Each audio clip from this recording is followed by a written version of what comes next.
Welcome to my home office here in Portugal. Well, I still need to share it with my cats, but they do allow me to use it most of the time.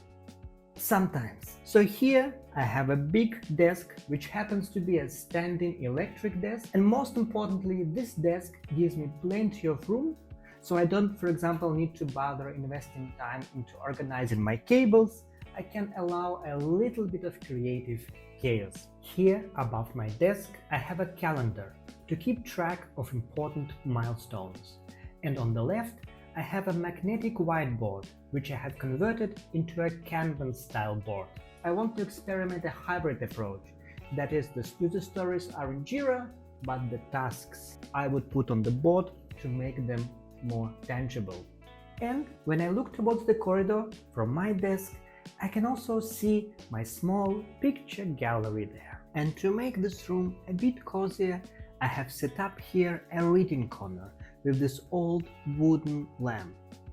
And as you can see, I have also installed a lot of shelves for my cats to hang out here. And the highlight of my home office is this big whiteboard.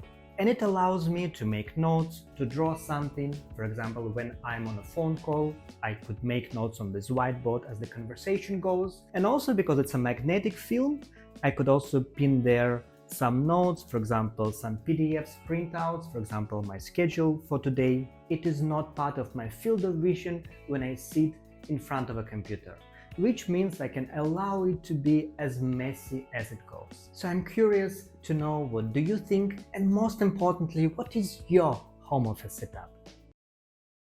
So DJ, when I say action, you go to the desk and play there for a bit. No, DJ, you start meowing when I say action. As usual, 5 yummies. What? 50 yummies for 10 seconds? This is insane! Yeah, I know, the economy and gas prices. What about 10? Okay, 20. Deal. Action.